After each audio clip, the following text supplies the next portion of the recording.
கீறல் விழுந்து சொற்ற தண்ணிய நம்ம சிமெண்டால சரி செஞ்சிடறோம்.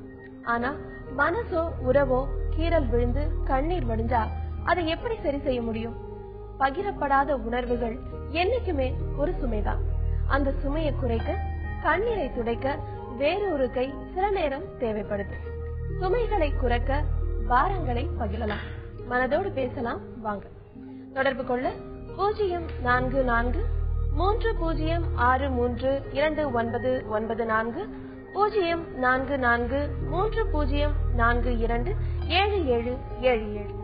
இன்னைக்கு நம்ம நிகழ்ச்சியில மனநல மருத்துவர் அசோகனும் மனநல மருத்துவர் சுபாசாசும் இணைஞ்சிருக்காங்க.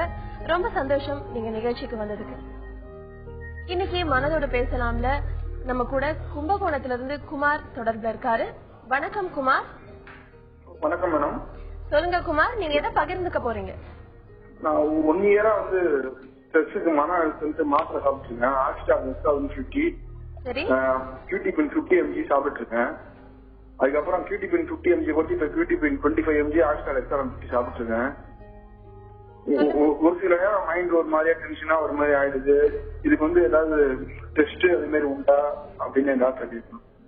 கண்டிப்பா குமார், டாக்டர் கிட்ட பத்தி. நீங்க மன அழுத்தம் சொன்னீங்க, பட் அந்த மாத்திரைகள் நீங்க மனநல மருத்துவர்கிட்ட வாங்குனீங்களா அல்லது வேற மருத்துவர்கிட்ட வாங்குனீங்களான்னு எனக்கு ஒரு சின்ன ஒரு சந்தேகம் இருக்கு. இருந்தாலும் சைக்காட்ரிஸ்ட் வாங்கிருக்கீங்க, தொடர்ந்து அதை சாப்பிடுங்க. அதுக்காக வேற எதுவும் டெஸ்ட் இல்லை. ஏதாவது டெஸ்ட்ன்றது டயக்னோசிஸ்க்கு முன்னாடி வேணா இருக்கலாமே தவிர, டயக்னோசிஸ்க்கு பண்ணதுக்கு அப்புறம் அதை கண்டுபிடிச்சதுக்கு அப்புறம் மருந்துகள் நிச்சயமா பலனளிக்கும் பொழுது தேவையில்லாத ஒன்று. அதாவது மனநல ரீதியான டெஸ்டுங்க.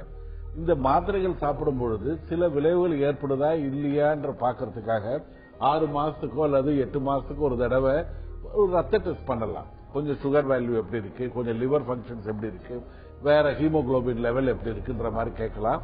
அதை உங்க மருத்துவர் தேவைப்பட்டால் அதை பண்ணுவார். அதுக்கு முன்னாடி நீங்க வருத்தப்பட வேண்டாம்.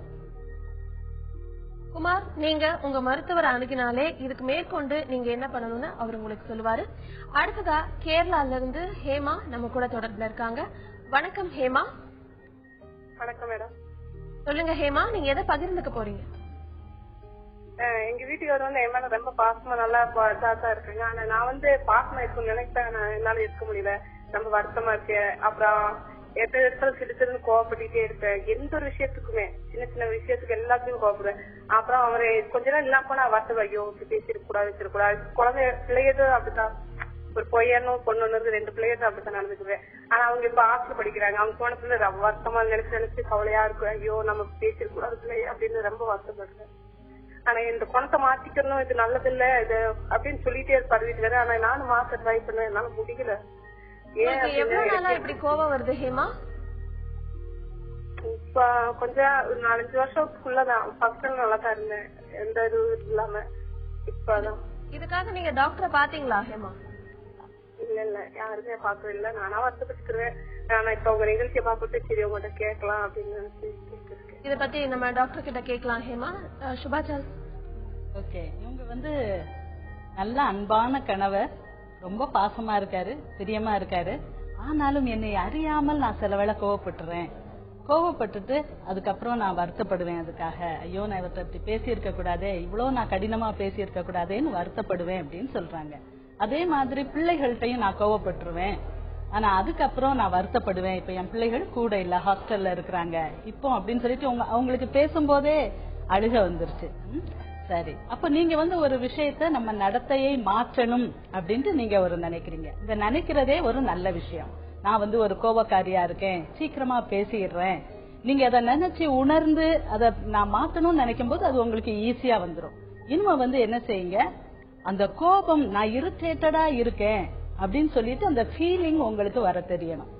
நான் இப்ப கோவப்படுற மனநிலையில இருக்கிறேன், நான் கோவப்பட்டுருவேன், பேசிடுவேன் அப்படின்னு சொல்லும் போதே உங்களை செக் பண்ணிக்கிடணும். அந்த டைம்ல நல்லா மூச்சு பயிற்சி செய்யறது, குளிர்ந்த தண்ணீர் குடிக்கிறது, கொஞ்சம் மனசை ஆசுவாசப்படுத்திக்கிறது ரொம்ப நல்லது. இதுக்காக சில ஆன்டி ஆங்ஸைட்டி டேப்லெட்ஸ் கூட இருக்குது. அந்த டைம்ல கூட மட்டும் அதை சாப்பிட்டுக்கலாம். இல்ல உங்களுக்கு தைராய்டு குறைபாடு இருக்கான்னு பார்க்கலாம். தைராய்டு குறைபாடு இருந்துச்சுன்னா இரிட்டேட்டட் டிப்ரெஷன் அதெல்லாம் இருக்கலாம். நீங்க உங்க உடம்பை உங்க உடம்பை முதல்ல நல்லா செக் பண்ணிக்கோங்க. உங்களுக்கு சத்து குறைவுகள் இருக்கலாம், ஹீமோகுளோபின் குறைவா இருக்கலாம். ஏன்னா நம்ம நாட்டுல பெண்களுக்கு அது ரொம்ப குறைவா இருக்குது. அது எல்லாம் சரி பண்ணிட்டு நீங்க உங்களுக்கு தெம்பு வருதான்னு பாருங்க. இல்ல அதுக்கப்புறம் ஒரு மனநல மருத்துவரை கூட நீங்க கன்சல்ட் பண்ணலாம். ஏமா, டாக்டர் சொன்ன மாதிரி உங்க உடல்ல ஏதாவது குறைபாடு இருக்கா அப்படின்னு முதல்ல நீங்க பரிசோதனை பண்ணிக்கோங்க. அதுக்கப்புறமா ஒரு மனநல மருத்துவரையும் அணுகுனீங்கன்னா இந்த பிரச்சனை உங்ககிட்ட இருந்து கண்டிப்பா போயிடும். அடுத்ததா நம்ம கூட வேலூர்ல இருந்து முருகன் தொடர்புல இருக்காரு. வணக்கம் முருகன். வணக்கம் மேடம். சொல்லுங்க முருகன், நீங்க எதை பகிர்ந்துக்க போறீங்க? மேடம் ஒண்ணு இல்லை மேடம். மேடம் நான் வந்து ஒரு ஃபேமிலியில பிரிஞ்சிட்டு மேடம். சொல்லுங்க சொல்லுங்க முருகன். மேடம் ஒண்ணு இல்லை மேடம், எனக்கு வந்து ஒரு பையன் இருக்கா மேடம். சரி. ஹலோ. சொல்லுங்க முருகன், கேக்குது. சொல்லுங்க முருகன். ஒண்ணு மேடம், இப்போ என்னுடைய பையன் இருக்கா மேடம். நான் வந்து பையனை விட்டு பிரிஞ்சிட்டு மேடம். சரி. ஆனா வந்து பையனை பிரிஞ்சு நான் ஒரு வேற ஒரு கல்யாணம் பண்ணிக்கணுமா நானு? சரிங்க. நான் வந்து என்னோட பையன் ஞாபகம் வந்து எனக்கு வந்து அப்படியே கண்டினியூ இருக்கு மேடம். வேற ஒரு லைஃப் போனாலும் பாத்தீங்கன்னா எனக்கு என்னோட ஃபுல்லா வந்து பையன் ஞாபகம் இருந்தாலும் வந்து என்னால மீட முடியும். அதுக்கு என்ன வழி மேடம்? முருகன், நம்ம இத பத்தி டாக்டர் கிட்ட கேட்கலாம். டாக்டர் அசோகன். அதாவது அவர் முதல் திருமணத்துல வந்து மனைவியை பிரிஞ்சிட்டு அந்த குழந்தையும் பிரிஞ்சிட்டு ரெண்டாவது திருமணத்துல இப்ப இருக்காரு. நீங்க வந்து அதாவது உறவுகள் வந்து சட்டப்படி நீங்க பிரிஞ்சீங்களான்னு தெரியல, அல்லது வந்து உங்களுக்குள்ள பேசி வைத்து விட்டு மியூச்சுவல் கன்சென்ட்ல வந்து நீங்க பிரிஞ்சீங்களான்னு தெரியல. சட்டப்படியா பிரிஞ்சா கூட அல்லது வந்து உறவு முறையா பிரிஞ்சா கூட மனசுன்றது வந்து அது வந்து பழச நினைக்கக்கூடிய ஒரு விஷயம்தான். இதை வந்து நீங்க வந்து ஒரு அதாவது உங்களுடைய குழந்தை உங்களுடைய இன்னொரு தலைமுறையை எடுத்து செல்லக்கூடிய ஒரு இன்னொரு மனிதர், இது ஒரு நியாயமான ஃபீலிங் தான். ரொம்ப அதாவது கடுமையான ஒரு சண்டைக்கு அப்புறம் கணவனும் மனைவியும் பிரிந்தால் கூட அந்த குழந்தைகள் வந்து அதாவது அவங்க மேல நிச்சயமா இருக்கிற பாசமோ அல்லது அபிப்பிராயமோ மாறாத ஒரு விஷயம். நீங்க வந்து போய் பாருங்க, அதுல ஒன்றும் தப்பு இல்லை. உங்களுக்கு வந்து அந்த குழந்தைகளுக்கு இருக்கிற உரிமைகள் வந்து சட்டப்படியா இருப்பதற்கு வாய்ப்புகள் இருக்கு. பொதுவா பாத்தீங்கன்னா சில முடிவுகளுக்கு முன்பு நாம் வந்து சில விளைவுகளை பத்தி சிந்திக்க வேண்டும். இதுல ஒன்றும் தப்பு இல்லை. மனசுன்றது வந்து ஒரு அஞ்சரை பெட்டி மாதிரி இருக்கணும். அஞ்சரை பெட்டியில வந்து ஒரு பொருள் வந்து ஒரு அறையில இருக்கிற ஒரு பொருள் இன்னொரு அறையில வந்து மிக்ஸ் ஆகாது, கவுத்தா கூட. அந்த மாதிரி அந்த நினைவுகள், அந்த மாதிரி அந்த பழைய உறவுகள் மூலமா அந்த குழந்தையை பற்றிய நினைவுகள் இப்ப இருக்கிற வாழ்க்கையை பாதிக்காம, இப்ப இருக்கிற வாழ்க்கையை வந்து அந்த குழந்தையை பாதிக்காம ஒரு பிரித்து பார்த்து அதுல வந்து இருக்கிற நிலைமையில இருந்தீங்கன்னா ரொம்ப நிம்மதியா இருக்கும். அதுல ஒன்றும் தப்பு இல்லை. நீங்க வந்து அந்த குழந்தைய பத்தி நினைக்கிறது இல்லையோ, அந்த குழந்தைய பத்தி பேசுறது இல்லையோ, அதை பற்றி நினைவுகளோ வந்து தவறான ஒரு விஷயமே இல்லை. ஒரு தனிப்பட்ட விஷயம், அது மறக்க முடியாது அல்லது மறைக்கவும் முடியாதுதான். முருகன், டாக்டர் சொன்ன ஆலோசனைகளை எடுத்துக்கோங்க. உங்க மகனை பத்தி நினைக்கிறது தப்பு இல்ல அப்படிங்கறத தாட்டும் நீங்க வச்சுக்கோங்க. உங்களுக்கு விருப்பமா இருந்தா நீங்க போய் அவரை பாருங்க. அதற்கான முயற்சிகள் என்னவோ அதை நீங்க பண்ணலாம். டாக்டர், இப்போ சமீபமா வர நியூஸ் எல்லாம் பாத்தீங்கன்னா வேறொருவரோட தொடர்பு இருக்கிறதுனால கணவரை கொலை பண்ணிட்டாங்க, இல்ல மனைவியை வந்து கணவர் கொலை பண்ணிட்டாரு, இந்த மாதிரியான செய்திகள் வருது. இப்ப அவங்களுக்கு அப்படி வேறொருவரோட தொடர்பு இருக்கும்போது அவங்க கணவர் கிட்ட வந்து சொல்லிட்டு பிரிஞ்சிடலாம் இல்லையா? இல்ல சட்ட ரீதியா பிரிஞ்சுக்கலாம், இல்ல சொல்லிட்டு கூட ஒரு கொலை பண்ற அளவுக்கு அவங்க வந்து எதனால போறாங்க? அதாவது எது கிடைக்கலையோ, எது வந்து நமக்கு வந்து கிடைக்காத உறவோ, எது சமூகத்தால அங்கீகரிக்கப்படாத உறவோ, அதுல ஆசை வருது. ஆசைக்கு அடுத்த லெவல் வெறி வருது. அந்த வெறி வரும்பொழுது அதாவது உங்களுக்கு வந்து அந்த இந்த மாதிரி ஒரு வக்ரமான ஒரு எண்ணங்கள் மூலமா ஜட்ஜ்மெண்டே போயிடுது. அதாவது காமம் வந்து தலைக்கேறியதுன்னு சொல்லுவாங்கல்ல. அதாவது இந்த மாதிரி கூடாத உறவுகள், கள்ளக்காதல்கள், இதுல வந்து சந்திக்கிற நேரம் வந்து ரொம்ப கம்மியா இருக்கு. அதை பற்றி சிந்திக்கிற நேரம் அதிகமா இருக்கு. என்னால வந்து ரொம்ப நாள் முழுவதும் வந்து அவங்க இருந்தாங்கன்னா அவனுடைய பவுஸ் தெரிஞ்சிருக்கும். என்னவோ வந்து அவங்க வந்து அதுவும் வந்து இதுல வந்து அவங்க வெளிப்படுத்துற விஷயங்கள் எல்லாம் நான் எல்லாரை விட ரொம்ப நல்லவன் அப்படின்ற மாதிரி இந்த பெண்ணும் விட்டு கொடுக்கறாங்க. அந்த சமீபத்தில் அதாவது முறையற்ற உறவு எப்படியாவது வந்து ஸ்திரமா இருக்க வேண்டும் என்ற நிலைமையில ரொம்ப விட்டு கொடுக்கறாங்க. அதுதான் வந்து அவங்களுடைய ஆளுமையுடைய முழு பரிணாமம் நினைச்சிட்டு அதை ரசிக்கிறாங்க. அதனுடைய எல்லையில எதையும் செய்யலாம் அப்படின்ற ஒரு எண்ணத்துல என்ன பண்றோன்ற ஒரு எண்ணங்களே இல்லாம இந்த மாதிரி ஒரு தீவிரமான தப்பான வன்முறை செயல்களில் ஈடுபடுறதுதான் அந்த கனநேர தவறுதான். இதை பத்தி நம்ம தொடர்ந்து பேசலாம் டாக்டர். ஒரு காலர் இருக்காங்க. சென்னையில இருந்து மணிமேகலை நம்ம கூட தொடர்புல இருக்காங்க. வணக்கம் மணிமேகலை. வணக்கம் மேடம். சொல்லுங்க மணிமேகலை, நீங்க எதை பகிர்ந்துக்க போறீங்க? எனக்கு இப்ப கொஞ்ச நாளா யாராவது கொஞ்சம் லேட்டா வந்தாலோ ஏதாவது பண்ணாலோ பயமா இருக்கு. தப்பான நெகட்டிவ் தாட்ஸே வருது. அது தப்புன்னு எனக்கே தெரியுது. ஆனா அது என்னால மாத்திக்க முடியல. உங்களுக்கு இப்ப என்ன வயசு ஆகுதுமா? எனக்கு இப்ப 29 ஆகுது மேடம். சரி, இப்ப உங்களுக்கு எவ்வளவு நாளா இந்த பயம் இருக்கு உங்களுக்கு? ஒரு கொஞ்ச நாளா ஒரு 2-3 மந்த்ஸா தான் அந்த மாதிரி இருக்க மாதிரி இருக்கு. சரி, இந்த பயம் உங்களுக்கு எதனால வருதுன்னு நம்ம கேட்கலாம். டாக்டர் சுபாச்சாரி. ஓகே, இப்ப இவங்களுக்கு யாராவது ஒருத்தர் லேட்டா வந்துட்டாங்கன்னா என்னது ஆயிருமோ, அவங்களுக்கு எதுவும் ஆயிடுச்சா அப்படின்னு சொல்லிட்டு நெகட்டிவ் தாட்ஸ் வருது. அது தப்புன்னு சொல்லிட்டு மனசுக்கு நல்லா தெரியுது. அவங்க பத்திரமா இருப்பாங்க, நல்லபடியா வீட்டுக்கு சேருவாங்க, நான் தான் பொறுமையா இருக்கணும் அப்படின்ட்டு அவங்களுக்கு தெரியுது.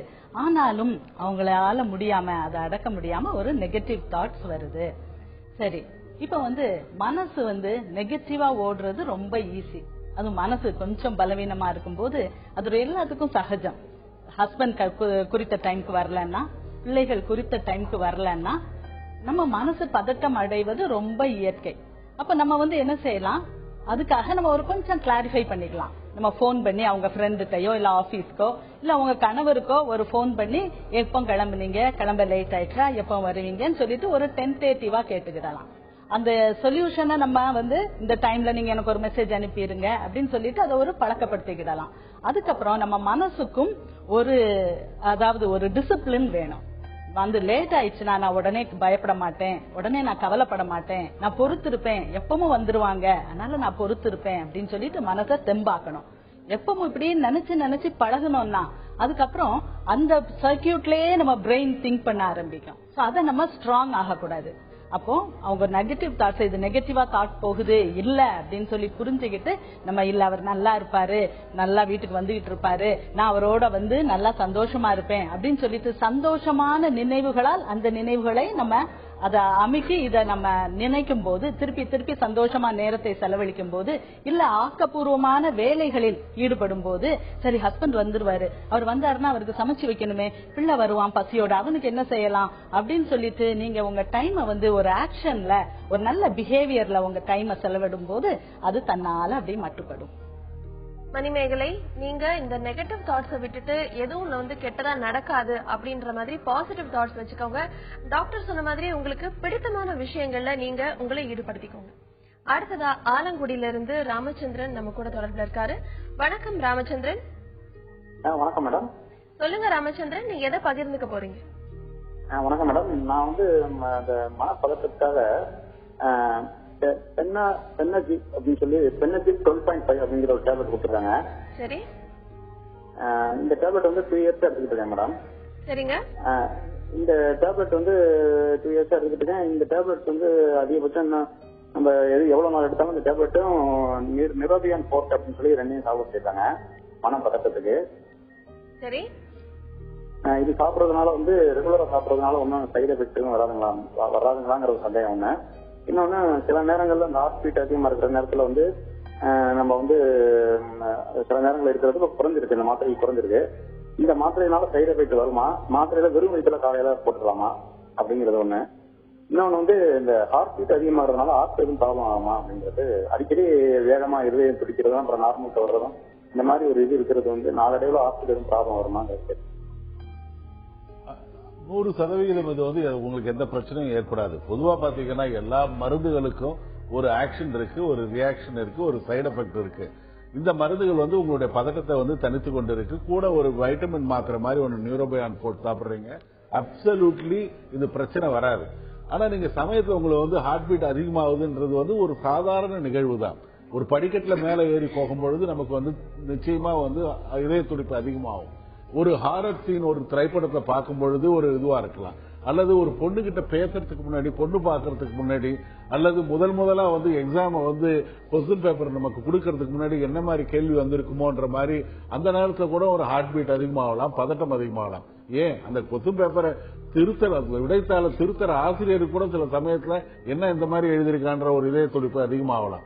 மகிழ்ச்சியில உணர்ச்சி வசப்படும் பொழுது, ஆக்டிவிட்டிஸ் ஜாஸ்தி ஆகும் பொழுது, உங்களிலிருந்து நீங்கள் மாறுபடும் பொழுது, கொஞ்சம் ஒரு ஓவரா சில சமயத்துல எக்ஸாஜரேட்டட் ரெஸ்பான்ஸ்ல இந்த மாதிரி உடற்பயிற்சி சொல்லும் பொழுது, கண்டிப்பா வரும், மறுபடியும் நார்மல் ஆயிடும். அதுக்காக நீங்க பயப்பட வேண்டாம். நீங்க இருக்கிற மாத்திரைகளே சாப்பிட்டு வாங்க, கொஞ்சம் ரிலாக்ஸ் பண்ணுங்க, அனாவசியமான சந்தேகங்களை வளர்த்து கொள்ள வேண்டாம். டாக்டர், இப்போ ஒரு செய்தி என்ன வந்திருக்கு அப்படின்னா, இன்னைக்கு ஒரு செய்தியை பார்த்தேன்.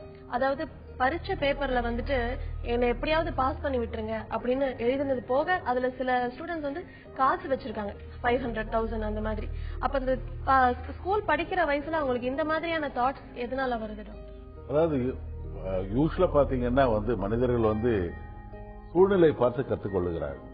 நீங்க ஆளுமை வந்து நீங்க பாத்தீங்கன்னா அவர்கள் பெற்றோர்கள் வளர்த்த விதம், அவர்கள் வளர்ந்த விதம், அவர்கள் வந்து புரிந்து கொண்ட விஷயங்கள், சூழ்நிலையில நடக்கிற விஷயங்கள் அவர்களை பாதிக்குது.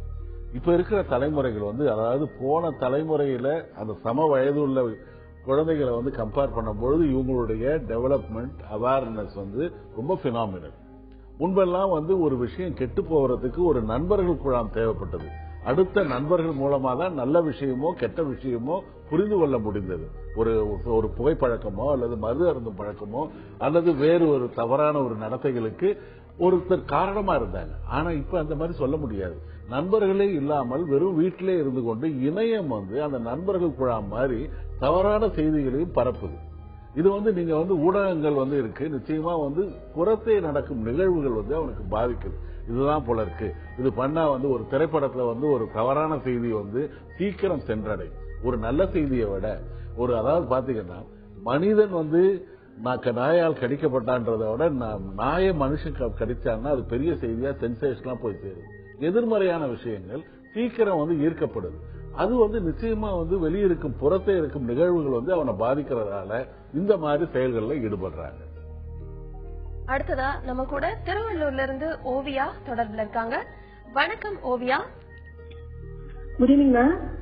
சொல்லுங்க ஓவியா, நீங்க எதை பகிர்ந்துக்க போறீங்க? எனக்கு லவ் மேரேஜ் மேம். எனக்கு மேரேஜ் ஆயிட்டு 14 இயர்ஸ் ஆகுது. எனக்கு 37 இயர்ஸ். சரி. ஹஸ்பண்ட் வந்து கல்யாணத்துக்கு முன்னாடி இருந்ததுக்கும் இப்ப இருந்ததுக்கும் ரொம்ப வித்தியாசம். எந்த அளவுக்கு வித்தியாசம்னா சுத்தமா பேசவே மாட்டேங்கிறாரு. நான் ஏதாவது பேசினா கூட அவருக்கு பயங்கரமா டென்ஷன் ஆகுது. எதுவுமே எதை பேசினாலும் எதுவும் பேசாத, நீ சைலண்டா விட்டுரு அப்படின்ற மாதிரி தான் பேசுறாரு தவிர எதுவுமே என்கிட்ட அவருடைய வெளி விஷயங்களோ எதையுமே ஷேர் பண்ணிக்கிறதே இல்லை. என்கிட்ட அன்புன்றது சுத்தமா இல்லாமலே இருக்காங்க. ஆனா என்ன தேவையா எல்லாமே வாங்கி கொடுப்பாரு. ஆனா என்கிட்ட அன்பா பேசுறதோ எந்த விஷயத்தையும் ஷேர் பண்ணிக்கிறதோ ஒரு ஹஸ்பண்ட் ஒய்ஃப்குள்ள இருக்கிற ஒரு நல்ல உறவே எங்க 2 பேர் மத்தியில இல்லவே இல்லை. அது கேட்டாலும் அதை பத்தி அவரு எதையும் பேசுறது இல்ல. நான் சாதாரணமா தான் இருக்கேன் அப்படிங்கிறாரு. இதுக்கு என்ன சொல்யூஷன் தெரியல மேம். மாறுதல் இருக்கு சொல்லுங்க ஓவியா. அவரு மேரேஜ் ஆன பிறகே கூட நிறைய டிஃபரன்ஸ், மேரேஜ் ஆன நாள் முதல்ல வந்து நிறைய டிஃபரன்ஸ் வந்தது. ஆனா இப்போ ரீசெண்டா ரொம்ப அதிகமா இருக்கு. சுத்தமா எதுவுமே பேச மாட்டேங்கிறாரு. நைட் வர்றது லேட் நைட்டு, மார்னிங் கிளம்புறது 8:30 9 கிளம்பிடுவாரு. இந்த டைம் தான் வீட்டுல இருக்கிறது. அந்த டைம்லயும் ஒரு வார்த்தை 2 வார்த்தை கூட அவர்கிட்ட பேச முடியாது. எதை பேசினாலும் கோவப்படுறாரு.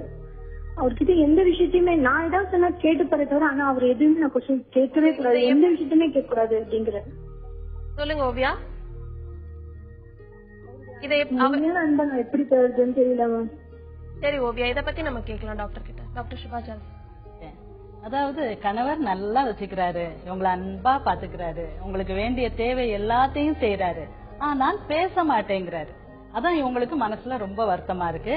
கல்யாணத்துக்கு முன், அதாவது 14 வருஷத்துக்கு முன்னால அவர் என்கிட்ட நல்லா பேசுவாரு. நீங்க கல்யாணம் பண்ற வரை நல்லா தான் பேசுவாங்க. ஆண்கள் எல்லாருமே நல்லா பேசுவாங்க. நீங்க கிடைக்கிற வரை நல்லா பேசுவாங்க. நீங்க கல்யாணம் பண்ணதுக்கு அப்புறம் வாழ்க்கைன்னு ஒண்ணு இருக்குல்ல, டே டு டே லைஃப்னு ஒண்ணு இருக்கு. குழந்தை பிறக்கும், அவர் போய் வெளியே போய் சம்பாதிச்சுட்டு வந்தா தான் நீங்க உங்களை சந்தோஷமா இருக்க முடியும். அவருக்கு மனசுல ஏதாவது கவலைகள் இருக்கலாம். இப்ப உங்களுக்கு 37 வயசு சொல்றீங்க, அவருக்கு கிட்டத்தட்ட ஒரு 40 வயசு இருக்கும். இந்த 40 வயசுல ஆண்களுக்கு ஒரு சலிப்புத்தன்மை தோன்றும். சரி, பார்த்தாச்சு, ஒய்ஃப பார்த்தாச்சு, வேலைய பார்த்தாச்சு அப்படின்னு கொஞ்சம் சலிப்பு தட்டுகிற வயசு. இப்ப அவரும் டிப்ரெஷனுக்குள்ள இருக்கலாம், இல்ல ஒரு கவலையில இருக்கலாம். போற இடத்துல வேலை செய்யற காலையில போயிட்டு நைட்டு தான் வராருன்னு சொல்றீங்க. அவருக்கு அந்த வேலையில மனம் இறுக்கம் அடைஞ்சிருக்கலாம். நீங்க என்ன செய்யணும், வீட்டுக்கு வரும்போது அவர்கிட்ட சிரிச்சு சந்தோஷமா பேசணும். ஏன் கோவமா இருக்கீங்க, ஏன் கோவமா இருக்கீங்க, எனக்கு சொல்லுங்க சொல்லுங்கன்னு சொல்லக்கூடாது. நிறைய ஆண்களுக்கு தங்களுடைய உணர்வுகளை வெளியே சொல்லவே தெரியாது. நான் நார்மலா தான் இருக்கேன் அப்படிம்பாங்க. ஆனா நமக்கு பார்த்தா தெரியும் அவங்க கொஞ்சம் டல்லா இருக்காங்கன்ட்டு. அப்ப வந்து அவங்களுக்கு அவங்க லிபர்ட்டியா கொடுங்க. அவர் தன்னுடைய வீட்டுக்கு தான் வராரு. அப்ப நீங்க ஒய்ஃப் ஏன் நீங்க பேச மாட்டேங்கீங்க? நீங்க எதையோ நினைச்சு ஐயோ கல்யாணத்துக்கு முன்னால எப்படி அவர் அன்பா இருப்பாரு, 14 வருஷம் கழிச்சு இப்படி இருக்கிறாரே அப்படின்னு நீங்க நினைக்க கூடாது. உங்க கணவர் தான், உங்க குடும்பம் தான். நீங்க என்ன செய்யணும், அவருக்கு டைம் கொடுக்கணும். சரி, அவரா பேசி மனசு தேறி பேசுற வரைக்கும் நான் அன்பா இருப்பேன், நான் பொறுத்துக்குவேன், நான் தாங்கிக்குவேன். அவர் என்னை இக்னோர் பண்ணா கூட நான் அதை பொறுத்துக்குவேன். என் அன்பான கணவர் தான், அவருக்கும் ஏதோ மனசுல கவலை, எனக்கு கவலை வர்ற மாதிரி அவருக்கு மனசுல கவலை அப்படின்னு சொல்லிட்டு அதை நல்ல பக்கத்தை பார்த்து எடுத்துக்கோங்கம்மா. கவலைப்பட்டு நீங்க கவலைப்பட்டீங்கன்னா உங்களை பாக்குற கணவருக்கும் ரொம்ப கவலை வரும், பிள்ளைகளுக்கும் அந்த கவலை தொத்திக்கொள்ளும். அதனால நீங்க அதை கவலையா எடுக்காதீங்க. நம்ம சுத்தி இருக்க அன்பை பார்த்துக்கொள்ள நீங்க பழகணும். ஓவியா, டாக்டர் சொன்ன மாதிரி நீங்க உங்க கணவருக்கு கொஞ்சம் கால அவகாசம் கொடுங்க, அவருக்கான ஸ்பேஸ் கொடுங்க. நீங்க அவரை புரிஞ்சுக்கோங்க. அவர் கொஞ்ச காலத்துல தானாவே திரும்ப பழைய மாதிரி மாறுறதுக்கான வாய்ப்பு இருக்கு. அடுத்ததா சாந்தி கோபிச்செட்டிப்பாளையம்ல இருந்து தொடர்புல இருக்காங்க. வணக்கம் சாந்தி. வணக்கங்க. சொல்லுங்க சாந்தி, நீங்க எதை பகிர்ந்துக்க? சாந்தி, என் பேர் சாந்திங்க. சொல்லுங்க. எனக்கு யாராச்சும் செத்து போயிட்டாங்கன்னா உடனே அந்த நாம் செத்து போயிடுவோங்கிற மனப்பயம் இருக்குதுங்க. சரிமா? அது வந்து இந்த 4 வருஷமா இருக்குதுங்க. சரி, நான் வந்து மனநல டாக்டர் பார்த்தேங்க. சரிங்க. மனநல டாக்டர் எனக்கு மாத்திரை கொடுத்தாங்க, கொடுத்துட்டு இருக்கிறாங்க. சரி. அப்புறம் அந்த டாக்டர் வந்து மறுபடியும் மாத்திரை நீங்க சாப்பிட்டேதான் இருக்கணும் அப்படின்னு சொல்லி கொடுத்துட்டு இருக்கிறாரு. இருந்தாலும் நான் பழைய நிலைமையில இருந்து கொஞ்சம் நல்லா தான் இருக்கிறேங்க. இருந்தாலும் யாராவது செத்துட்டா உடனே நாமும் செத்துருவோம் அப்படிங்கிற எண்ணம் அந்த மனசுக்குள்ள தோணிட்டே இருக்குது. அந்த எண்ணம் வந்துச்சுன்னா சாப்பிட பிடிக்கிறது இல்ல, ஒண்ணு எதுவுமே மனசுக்கு நமக்கு எண்ணம் வந்து அந்த எண்ணம் மேல ஓடிட்டு இருக்குது. சரி, இது எதனால வருது அப்படின்னு நீங்க கேட்கணுமா டாக்டர் கிட்ட? ஆமாங்க, இது எதனால இந்த பயம் வருது. நான் வந்து ஒரு டாக்டர் பார்த்து அவர் எனக்கு உடம்புல ரத்தம் இல்லைன்னு சொன்னாருங்க. நீ நாம் செத்துருவோம் அப்படிங்கிற எண்ணம் வந்ததுனால நான் ரொம்ப மனநலம் பாதிக்கப்பட்டு இருந்தேன். சரிம்மா, நம்ம இத பத்தி டாக்டர் கிட்ட கேட்கலாம். டாக்டர் அசோக், இது வந்து அதாவது மற்றவர்கள் செத்து போறதுக்கும் இவங்களுக்கு வந்து செத்து போற மாதிரி எண்ணத்துக்கும் நிச்சயமா வந்து சம்பந்தம் எதுவும் கிடையாது. இந்த அம்மாவுக்கு என்னன்னா திரும்ப திரும்ப அந்த எண்ணங்கள் வந்து அவங்களுடைய எண்ணமே எதையும் வந்து விளக்க முடியாத நிலைமையில மீண்டும் மீண்டும் அந்த மனத்திரையில வந்து இருக்கிறது தான். இதை வந்து ஒரு அப்செஷன் தான் சொல்லுவாங்க. வேணும்னா அடுத்தவங்க சாவும் பொழுது அந்த ஒரு சின்ன ஒரு லிங்க் கிடைக்குது, இதனாலதான் எனக்கு வந்திருக்குமோ. அதாவது நம்ம வந்து காரணங்களை தேடி அலைகிறோம். நமக்கு பிரச்சனை வரும்பொழுது ஒரு சொன்னாங்கல்ல, ரத்தம் இல்லாதால நான் செத்து போயிடுவேன்னு ஒரு டாக்டர் சொன்னாரு. சொன்ன பொழுது நான் அது மாதிரி அது ஒரு காரணமா இருக்கலாம். இல்ல இவங்களை பார்க்கும் பொழுது அந்த எண்ணம் வருதுன்றது கிடையவே கிடையாது. நிறைய பேர் பிறக்கிறார்கள், நிறைய பேர் இறக்கிறார்கள். அந்த ஒவ்வொரு சாவுக்கும் நம்முடைய நெருங்கிய நண்பர்கள், உறவினர்கள், நட்பின் சாவுக்காக நம்ம வந்து அது பாதிப்பு இருக்கலாம். எங்கேயோ இருக்கிற ஒரு சாவு வந்து கூட ஒரு படத்துல பார்க்கும் பொழுது கூட அதுல ஐடென்டிஃபை பண்ணும் பொழுது நமக்கு இது நிகழ்ந்து விடுமோன்ற நேரம், அந்த ஒரு கன நேரம் இருக்கலாம். ஆனா தொடர்ந்து இருக்குன்னா அது நிச்சயமா அந்த எண்ணமானது உங்களை துரத்தி நிழல் போல ஒரு துரத்தி கொண்டு இருக்கும். அதனால இது வந்து அப்செஷன். நீங்க மாத்திரைகள் சாப்பிடணும். இந்த அப்செஷன் வந்து கொஞ்ச நாள் தொடர்ந்து இருக்கலாம், வருடங்கள் கூட இருக்கலாம், சில நாட்கள் சில வருடங்கள் காணாமல் போகாம இருக்கலாம்.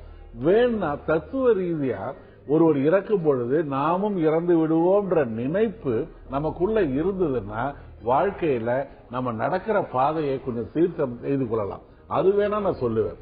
உங்களுக்கு இருக்கிறது அப்செஷன், கண்டிப்பா மாத்திரைகள் சாப்பிடுங்கம்மா.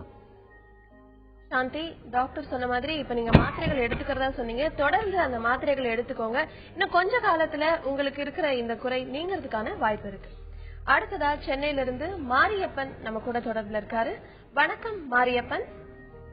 மேடம் மேடம், சொல்லுங்க. நான் சென்னைக்கு வந்து 40 வருஷம் ஆச்சு மேடம். சரிங்க. நான் 40 வருஷத்துல 2 கிளாஸ் தான் படிச்சேன் மேடம். சரி. இப்போ நான் வந்து உழைச்சி வந்துட்டு நான் கடையில ஒரு 30 பேருக்கு வேலை வாங்குற மாதிரி இருந்தேன் மேடம். சரிங்க. அந்த நிலைமையில வந்து என் வீட்டுல ஓரளவுக்கு எல்லா பிள்ளைங்கள டாக்டர் எல்லாம் படிக்க வச்சேன். பசங்களை டாக்டர் படிக்க வச்சிருக்கேன் மேடம். ஒரு பையனோ MBA படிச்சு வச்சுக்கிறேன். என் தொழில வந்து திடீர்னு அந்த கடையில வந்து சீல் வச்சுட்டாங்க. அதுக்கப்புறம் எனக்கு ஒன்றும் புரியல மேடம். எனக்கு மனசு அப்படியே இருக்கக்கூடாது ஆயிடுச்சு. நான் என்ன பண்றேன்னு தெரியல. ஒரு டைமாவே இருக்கு மேடம். டாக்டர் ரசம் சார்ட்டு பேசணும். ஐலாத்துல இருந்து பேசுறேன். கம்மி பண்ணி சார் அசோக் சார்ட்டு பேசணும் மேடம். சொல்லுங்க மாரியப்பன்.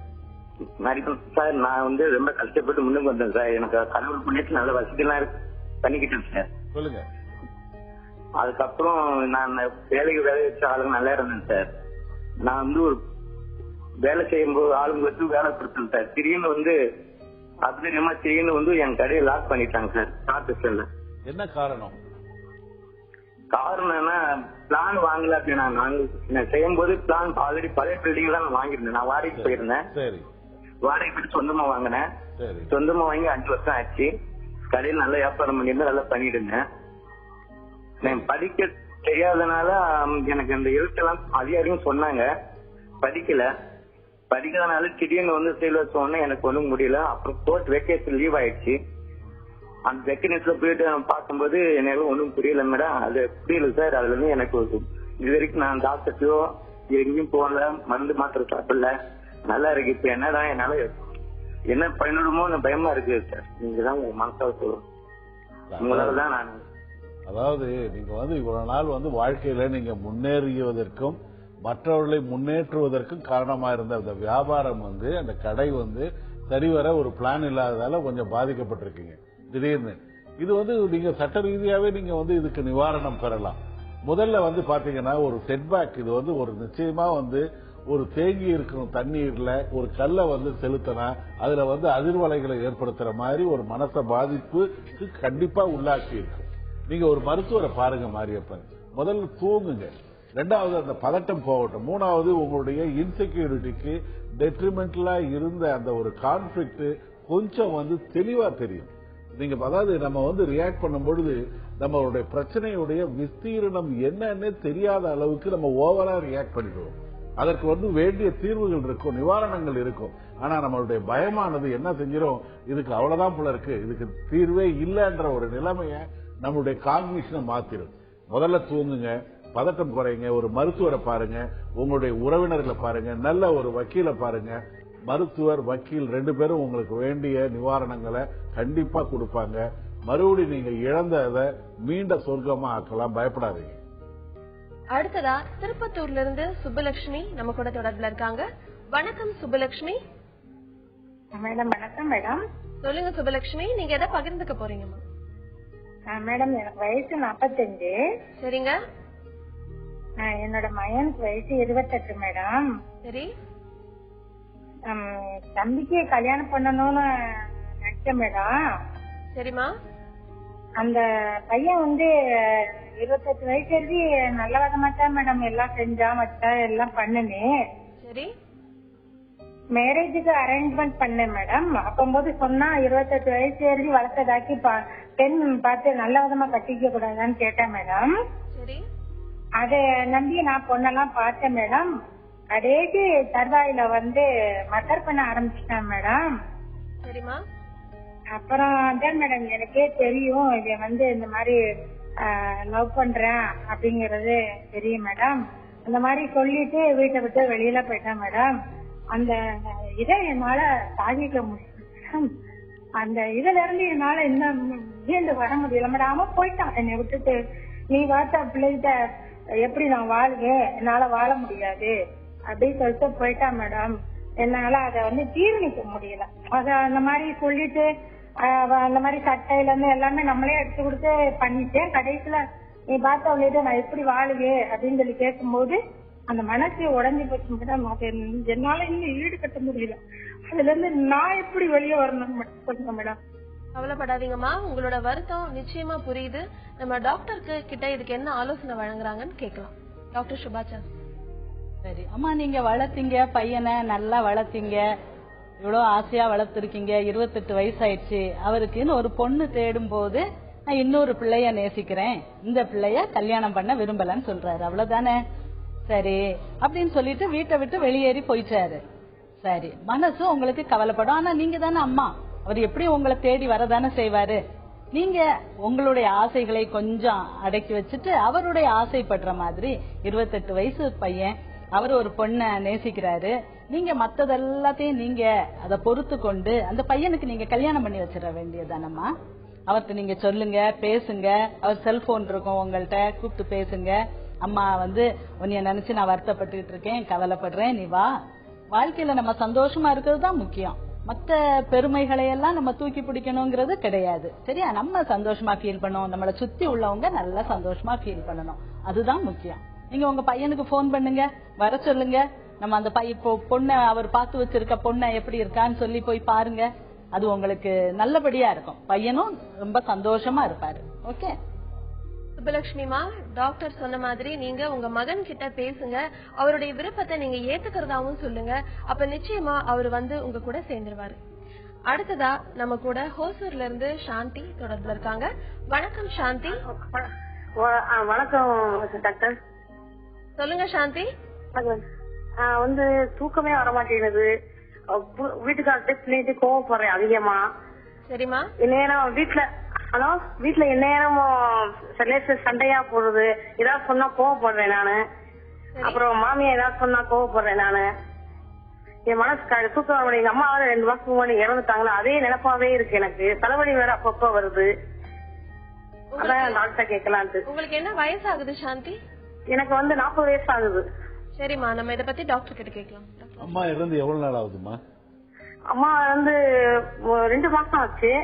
ஆனா அம்மா ஏன் இறந்தாங்க, யாராச்சும் டிவில ஏதாவது இறந்தாங்களோ ஏன் இறந்தாங்கன்னு மனசுக்குள்ளேயே இதாகும். ஆனா உண்மைக்கு அம்மா இறந்ததுனால ஒரே ஃபீலிங்கா இருக்கு. ரெண்டாவது, நான் ஒரு 2-3 வருஷமா வீட்டுக்காட்ட லேசா கோவப்படுறேன், சண்டை போடுறேன். மாமியா ஏதாவது சொன்னா இப்படி சொல்லிட்டாங்களே. ஆனா நிறைய குடும்பத்துக்கு நிறைய நான் செஞ்சிருக்கேன் உதவிகள், நாத்தனாக்கு மாமியாக்கு. ஆனா என்னைய இப்ப வேணான்னு வெறுக்கிறாங்க. அதனால ஆனா தூக்கம் வர மாட்டேங்குது.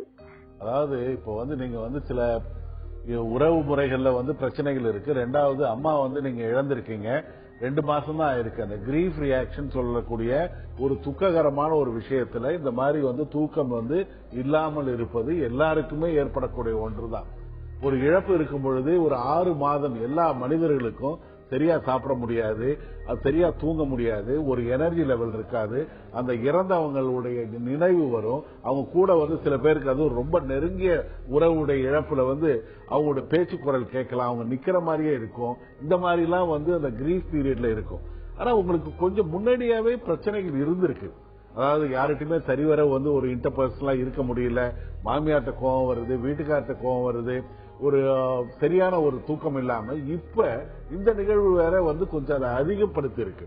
நீங்க அவசியம் ஒரு மருத்துவரை பாருங்க, மனநல மருத்துவரை பாருங்க. என்னன்னா பல பிரச்சனைகளுக்கு அடிப்படையா மன ரீதியான பிரச்சனைகளுக்கும் உடல் ரீதியான பிரச்சனைகளுக்கும் தூக்கம் கெடுவது ஒரு முக்கிய காரணமா இருக்கு. ஏன்னா ஒரு 8 மணி நேரம் நீங்க தூங்கலன்னா மறுநாள் உங்களுடைய நாள் பொழுது நாசமாயிடும்.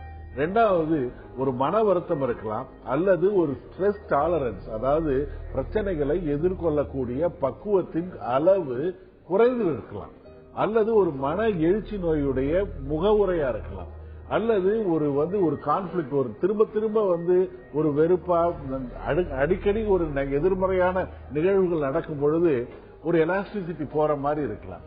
சோ அட்ஜஸ்ட்மெண்ட் டிசார்டர் கூட இருக்கலாம். ஒரு மனநல மருத்துவரை பாருங்கம்மா, மாத்திரைகள் சாப்பிடலாம், சைக்கோதெரபி மூலமா பழைய நிலைமைக்கு நீங்க வரலாம், பயப்பட வேண்டாம். சாந்தி, நீங்க ஒரு நல்ல மனநல மருத்துவரை பாருங்க. உங்களுக்கு வர இந்த கோபம், தூக்கமின்மை இதெல்லாம் நீங்க அங்க போனீங்கன்னா இதுக்கான ட்ரீட்மெண்ட்டை அவங்க உங்களுக்காக கொடுப்பாங்க. அடுத்ததா கோவையில இருந்து ராஜ் நம்ம கூட தொடர்புல இருக்காரு. வணக்கம் ராஜ். ஹலோ, நான் அசோகன் டாக்டர் பேசுறேன் மேம். ஹலோ டாக்டர், ஆக்சுவலா எனக்கு எப்ப பார்த்தாலும் உடம்புக்கு ஏதாச்சும் வந்துருமோங்கிற ஒரு பயம் மட்டும் எனக்கு இருந்துட்டே இருக்கு.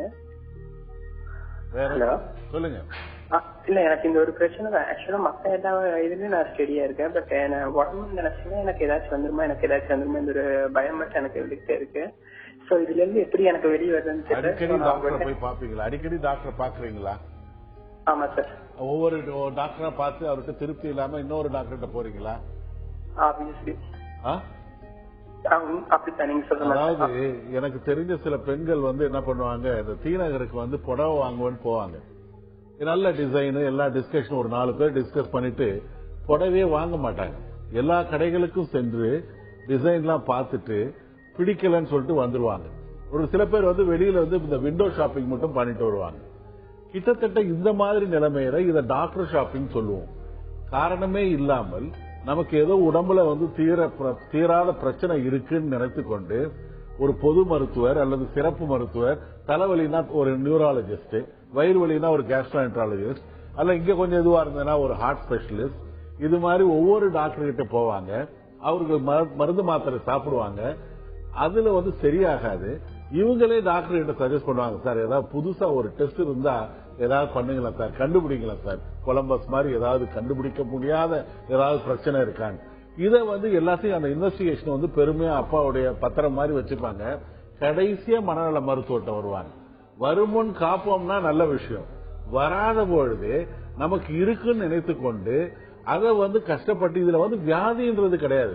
இவங்களுக்கு என்னன்னா ஏதாவது ஒரு புது இன்வெஸ்டிகேஷன்ல, எந்த புது புடவை இருந்தாலும் ஒரு சினிமால திரைப்படத்துல அல்லது ஒரு ஆங்கர் கட்டி இருக்கிற புடவையை நான் கட்டி பார்க்கணும்ன்ற நிலைமையில சில பெண்களுக்கு ஒரு ஆசை வரும்ல, அந்த மாதிரி ஏதாவது ஒரு இன்வெஸ்டிகேஷனை பண்ணி இதுல உள்ள இருக்குமான்னு ஃபுல்லா குடல் ஃபுல்லா தலையில இருந்து உள்ளங்கால் வரைக்கும் பார்த்திருப்பாங்க. அவ்வளவு டெஸ்ட் முடிஞ்சதுக்கு அப்புறம் திருப்தியே வராது. இததான் நாங்க வந்து ஹைப்போகாண்ட்ரியாசிஸ் இருக்கோம். இதுக்கு மருந்துகள் மாத்திரைகள் வந்து பாலியேட்டிவ் தான். அவர்களாகவே கொஞ்சம் மாறணும். அந்த எண்ணம் மற்றும் நடத்தை மாற்று சிகிச்சையில வெளியில வரணும். ஆரம்பத்திலே நீங்க வந்து உங்களுக்கு ஏதாவது தீவிரமா வந்ததுன்னா உங்க கூட இருக்கிறவங்க வந்து கண்டுபிடிப்பாங்க, டாக்டர் கண்டுபிடிப்பார். நீங்களாகவே இந்த மாதிரி வந்து பிரச்சனைக்கு உள்ளாகாதீங்க. வணக்கம் திவ்யா. வணக்கம் மேம். சொல்லுங்க திவ்யா, நீங்க எதை பகிர்ந்துக்க போறீங்க? மேம், நாங்க 7 years லவ் பண்ணி கல்யாணம் பண்ணிட்டோம். வீட்டுல எல்லாரும் அக்செப்ட் பண்ணி தான் கல்யாணம் பண்ணி வச்சாங்க. லவ் பண்ற பீரியட்ல அப்பா வந்து இறந்து போயிட்டாங்க. அப்ப எக்கனாமிக் லெவல் ரொம்ப லோவா இருந்ததுல எனக்கு ஹஸ்பண்ட் ஹெல்ப் பண்ணாங்க. ஆனா இப்போ கல்யாணம் ஆயிட்டு 3 years ஆயிடுச்சு. இப்ப வந்து அத நான் உனக்கு அப்படி செஞ்சேன் அப்படின்னு சொல்லி காட்டுறாங்க. அது ரொம்ப எனக்கு ஊண்டிங்கா இருக்கு. அதுக்கு என்ன பண்ணலாம்? சரி திவ்யா, இத பத்தி நம்ம டாக்டர் கிட்ட கேட்கலாம். டாக்டர் சுபாஜன். சரி, நீங்க லவ் பண்ணிருக்கீங்க, 7 வருஷம் லவ் பண்ணிருக்கீங்க. கல்யாணம் பண்ணதுக்கு அப்புறம் 3 வருஷம் நல்லா இருந்திருக்கீங்க. இப்ப வந்து அவரு நான் கல்யாணத்துக்கு நான் அதை செஞ்சேன் அப்படின்னு சொல்றாரு. சரி, அது ஒரு உண்மையா கூட இருக்கலாம். நீங்க பொறுமையா இருங்க. நீங்க வந்து அதுக்காக நீங்க அவர்கிட்ட கோவப்படவோ இல்ல மனசு வருத்தப்படவோ தேவையில்லை. சரியா? உங்க அப்பா இறந்ததெல்லாம் உங்களுக்கு அதோட சேர்ந்து ஞாபகம் வரலாம். ஐயோ, அதனால தானே நமக்கு இப்படி ஒரு வருத்தம் வருது, இப்படி கேட்க வச்சுட்டாரு, அப்பா இல்லைங்கிறதுனால தானே இப்படி கேட்கிறாரு அப்படிலாம் உங்களுக்கு கோபம் வரலாம். ஆனாலும் பொறுத்தார் பூமி ஆழ்வார். நீங்க கொஞ்சம் பொறுத்துக்கோங்க. உங்க ஹஸ்பண்ட், உங்க காதல் கணவர் சொல்றதுதான் நீங்க பொறுத்துக்கிறீங்க. சரியா? நீங்க வந்து அவர் கோவப்படும் போது இல்ல இப்படி ஏதாவது குத்தி காட்டும் போது அதை காம்பன்சேட் பண்ற மாதிரி நீங்க ஏதாவது செய்யலாம். இப்ப வந்து ஒருவேளை அவருக்கு பைனான்ஸ் டைட்டா இருக்கலாம், ஏதாவது வேண்டியது இருக்கலாம், இல்ல உங்க நகையை வச்சு ஏதாவது பண்ணலாமான்னு நினைக்கலாம். இதெல்லாம் என்னுடைய அசம்ஷன். பட் எனிவே அதை குத்தி காட்டுற அளவுக்கு சொல்ற அளவுக்கு நீங்க வந்து அவர்கிட்ட நடந்துக்கிடாதீங்க. அதுக்கப்புறம் அவர் சொன்னாலும் அதை விழுங்கிக்கோங்க. அது சரி, ஓகே, டேக் இட் ஈஸி அப்படின்னு சொல்லிட்டு மனசை போட்டு அழுத்த விடாதீங்க. உங்க குழந்தைகளையோ இல்ல கணவரை இன்னும் எப்படி சப்போர்ட் பண்ணலாம் அப்படின்னு பாருங்க. நீங்க பாசிட்டிவா அதை மாத்தும் போது உங்களுக்கு நல்லாயிரும். மனசு கவலை ரொம்ப படாது. திவ்யா, உங்க கணவர் சொல்றத நீங்க அக்செப்ட் பண்ண பழகிக்கோங்க. நம்ம கணவர் தானே சொல்றாரு அப்படின்னு நினைச்சீங்கன்னா உங்களுக்கு இந்த மன அழுத்தம் வராது. அடுத்ததா ராமசாமி நம்ம கூட தொடர்புல இருக்காங்க. வணக்கம் ராமசாமி. வணக்கம் மேடம். சொல்லுங்க ராமசாமி, நீங்க எதை பகிர்ந்துக்க போறீங்க? மேடம், அதாவது ஒரு சின்ன சின்ன விஷயங்களாவது வீட்டுல வந்து டென்ஷன் ஆயிடுறாங்க. சரி, யாராவது ஏதாவது ஒண்ணு சொன்னாங்கன்னா அங்க நிக்கிறாங்க, ஏதாவது வர்றாங்க அப்படின்னு வந்து யாராவது சொன்னாங்கன்னா உடனே வீட்டுல வந்து அவங்க சண்டை போடுறாங்க. சரிங்க. அதனால அவங்க அது அது நமக்கு உண்மையே சொன்னாலும் அவங்க நம்ப மாட்டேங்கிறாங்க. சரி, அதுதான் அவங்களுக்கு. அதனால வந்து அது என்ன காரணங்க? அது மாதிரி நம்ம உண்மை சொன்னா நம்ப மாட்டேங்கிறாங்க. அடுத்தவங்க வந்து ஏதாவது அவங்களுக்கு காசு கொடுத்தாங்க இல்லைன்னா அவங்களுக்கு வாங்கிட்டாங்க அப்படின்னு சொல்லி ஒரு டென்ஷன் ஆயிடுறாங்க. அவங்க என்ன காரணத்தினால இப்படி நடந்துக்கிறாங்கன்னு நீங்க தெரிஞ்சுக்கணுமா ராமசாமி? ஆமாங்க மேடம், அதான் அவங்க கிட்டே சொல்லுங்க. ஒரே நிமிஷம். சரிங்க. டாக்டர் சுபாஜாஸ் இவருடைய என்ன பிரச்சனை? ஓகே, இப்ப அவர் ஒய்ஃப்ட குடுக்கறாருன்னு நினைக்கிறேன் போன. அதாவது அவங்க வந்து தேவையில்லாம இவர்கிட்ட ஒரு டென்ஷன் ஆகுறாங்க. இவர் சொன்னதை நம்ப மாட்டேங்கிறாங்க. ஆனா மத்தவங்க சொல்றத ஆசையா நம்பிக்கிறாங்க. மனசு ஒரு நெகட்டிவா டியூன் ஆகுது. தன்னுடைய கணவர், தான் அன்பு வச்சிருக்க கணவர், தன்னுடைய குடும்பத்துக்கு தலைவராயிருக்கிற, தன்னுடைய குடும்பத்தை பாதுகாக்கிற அவர் சொல்லும் போது அவங்களுக்கு நம்பிக்கை வரமாட்டேங்குது. ஆனா வேற ஆள் சொல்லும் போது சீக்கிரம் நம்புறாங்க. இது வந்து நார்மலா சில வேளை கணவர் ஏதாவது ஏமாத்தி இருந்தா, இல்ல அவங்க எதிர்பார்ப்புகள் சரியாக நிறைவேறாமல் இருந்தா இப்படி நடக்கும். இல்ல நான் அப்நார்மல், மனசு அப்நார்மல் ஆகுது அப்படின்னு சொன்னாலும் அடிக்கடி சந்தேகம் வரும். ஒரு வயசுல, அதாவது ஒரு 40 வயசு அப்படி இப்படி வரலாம். என்ன சொன்னாலும் அதை ரொம்ப ஒரு குத்தி காட்டுறது, ரொம்ப அதை அனலைசிங்கா பாக்குறது, நெகட்டிவா பாக்குறது, இப்படி இருக்கலாம். நீங்க வந்து உங்க மனைவிக்கு இந்த வயசுல ஒரு தைராய்டு குறைபாடு இருந்துச்சுன்னா அதை நீங்க உடனடியா டாக்டர்கிட்ட காட்டணும். இந்த வயசுல அப்படி மனைவிமார்கள் டர்ன் ஆகும் போது அவங்களுக்கு உடம்புல ஃபர்ஸ்ட் ஏதாவது பிரச்சனைகள் இருக்கான்னு சொல்லிட்டு ஒரு மருத்துவரை வச்சு நீங்க நல்லா பாக்கணும். அதுக்கப்புறம் நீங்க கோவப்படாதீங்க, டென்ஷன் ஆகாதீங்க. அதுக்கப்புறம் ஒரு மனநல மருத்துவத்தையும் போங்க. அவங்களுக்கு எதுக்காக இப்படி சந்தேகம் வருது, சொந்த கணவரை சொல்றத நம்பாம மத்தவங்க சொல்றத நம்புற அளவுக்கு அவங்களுக்கு என்னது காரணம் சொல்லிட்டு கண்டுபிடிச்சு அதுக்கு ட்ரீட்மெண்ட் கொடுப்பாங்க. ராமசாமி, டாக்டர் சொன்ன மாதிரி உங்க மனைவியோட மனநிலை இந்த மாதிரி ஆகிறதுக்கு என்ன காரணம் அப்படிங்கறத, அவங்களுக்கு ஒருவேளை ஏதாவது குறைபாடு இருக்கா அப்படிங்கறத நீங்க முதல்ல செக் பண்ணி பாருங்க ஒரு மருத்துவர் மூலமா. அடுத்ததா பரமக்குடியில இருந்து பவித்ரன் நம்ம கூட தொடர்புல இருக்காங்க. வணக்கம் பவித்ரன். வணக்கம் பவித்ரன். சொல்லுங்க பவித்ரன். சொல்லுங்க பவித்ரன். தேவையில்லாம எனக்கு வந்து அடிக்கடி அதிகமா அடிக்கடி டென்ஷன் அடிக்கடி அதிகமாகுது. சரிங்க, சொல்லுங்க பவித்ரன். அதான் அடிக்கடி எனக்கு டென்ஷன் வருது. அது கட்டுப்படுத்த முடியாத அளவுக்கு. உங்களுக்கு எந்த மாதிரி விஷயங்கள் வந்து உங்களுக்கு டென்ஷன் ஆகிறதுக்கு காரணமா இருக்கு பவித்ரன்? என்ன வந்து தேவையில்லாத கொஞ்சம் மட்டப்படுத்தி பேசும்போது அளவுக்கு அதிகமான கோவம் என்ன மீறிய வருது. சரி, எவ்வளவு நாளா இந்த மாதிரி இருக்கு? எவ்வளவு நாளா இந்த டென்ஷன் இருக்கு? இப்ப ஒரு 3 months 4 months. சரி, எதனால உங்களுக்கு இந்த மாதிரி ஆகுதுன்னு நம்ம டாக்டர் கிட்ட கேட்கலாம். டாக்டர் அசோகன். பொதுவா நீங்க வேலை செய்யற இடத்துலயா அல்லது உங்களுடைய சுற்றத்தார் இருக்கிற இடத்துலயா நீங்க வந்து அனாவசியமா நீங்க இதுக்காக மற்றவர்களுடைய கருத்துக்காக நீங்க செவிசாய்க்க வேணாம். அதாவது வாழ்ந்தாலும் ஏசும் தாழ்ந்தாலும் ஏசும் தான். மற்றவங்க நம்மளை மதிக்கணும்ன்ற அந்த போக்கஸ் பண்ற விஷயத்தை நீங்க விட்டுடுங்க. ஏன்னா இருக்கிறதையும் சொல்லுவாங்க, இல்லாதையும் சொல்லுவாங்க. உங்களுக்கு உங்க மேல கான்பிடன்ஸ் வரணும். உங்க மேல கான்பிடன்ஸ் வந்துட்டுனா எந்த கிரிட்டிசிசமும் தப்பா இருந்ததுன்னா அதை நீங்க மைண்ட் பண்ணக்கூடிய நிலைமையில இருக்காது. ஒரு மனசு வந்து நீங்களே உங்களை நம்பும் பொழுது என்னால வந்து நிச்சயமா இந்த ஒரு பரீட்சையில நான் எழுத முடியும், கண்டிப்பா வந்து 80 மார்க்குக்கு மேல எழுத முடியும்ன்ற ஒரு கான்பிடன்ஸ் வந்து வந்ததுன்னா, ஏன்னா உங்க ப்ரிப்பரேஷன் உங்களுக்கு தெரியும். அடுத்த ஒரு சக மாணவன் வந்து நீ சரியாவே பண்ண மாட்டேன்னு சொன்னா கூட எனக்கு தெரியுண்டான்ற மாதிரி ஒரு அந்த திமிரா வரும்ல, அந்த நிலைமையில நீங்க உங்களை முதல்ல நீங்க நம்புங்க. உங்ககிட்ட இருக்கிற பாசிட்டிவ் ஆஸ்பெக்ட நல்லா போக்கஸ் பண்ணுங்க. அதை மறுபடியும் வந்து நிறைய புதுப்பித்துக் கொள்ளுங்கள். அடுத்தவர்களுடைய சான்றிதழுக்கு நீங்கள் ஆசைப்படுவதோ அல்லது அதனால அவமானப்படுவதோ அதற்கு அதிகமா முக்கியத்துவம் கொடுப்பதோ தேவையில்லாத விஷயம். இப்ப நீங்க வந்து உங்களை நீங்க நம்புங்க. கண்ணாடியில முன்னாடி நீங்க நின்று பார்க்கும் பொழுது உங்களோட நீங்க வந்து நீங்க உங்களை பற்றி என்ன நினைத்து கொண்டு இருக்கிறீர்களோ அதைத்தான் நீங்கள் பார்க்கிறீர்கள். அது உங்களுடைய உருவகம், உங்களுடைய மதிப்பீடுகள். அது நல்லா இருந்ததுன்னா இந்த மாதிரி விஷயங்கள்லாம் இருக்காது. அதை மீறி ஏதாவது சந்தேகமான எண்ணங்கள், அடுத்தவங்க அனாவசியமா நம்மளை பத்தி பேசுறாங்களா அப்படின்ற மாதிரி எண்ணங்கள் வந்ததுன்னா ஒரு மருத்துவரை பாருங்க. பவித்ரன், நீங்க முதல்ல தன்னம்பிக்கைய வளர்த்துக்கோங்க. அப்ப உங்களுக்கு இந்த மாதிரி தேவையில்லாத எண்ணங்கள் வராது. இந்த மாதிரி டென்ஷன் உங்களை விட்டு போயிடும். டாக்டர் சொன்ன மாதிரி அதுக்கப்புறமா இப்படி தோணுச்சுன்னா நீங்க ஒரு நல்ல மனநல மருத்துவரை அணுகலாம். ரொம்ப நன்றி டாக்டர் அசோகன், டாக்டர் சுபா சார்ல்ஸ் நம்ம நிகழ்ச்சிக்கு வந்ததுக்கு. சில நேரம் மறந்து போறத மிகப்பெரிய ஒரு பலவீனமா நம்ம நினைப்போம். ஆனா அதுதான் பல நேரங்கள்ல நம்ம நிம்மதியா வாழறதுக்கு ஒரு முக்கியமான அங்கமா இருக்கு. கைக்குட்டிய வச்ச இடத்த மறக்கிற நாம 10 வருஷத்துக்கு முன்னாடி யாரோ சொன்ன வார்த்தையை மறக்காம மனசுல வச்சு நம்ம நிம்மதியை அழிச்சுக்கிறோம். அன்பை, நேசத்தை மட்டுமே சேகரிப்போம், மற்றதை மறக்க ஆரம்பிப்போம். மறத்தலின் கலையை கற்று சந்தோஷத்தை பயிர் செய்வோம். மீண்டும் நாளை சந்திப்போம். அதுவரை உங்களிடமிருந்து விடைபெறுவது அன்புடன் ரேவதி.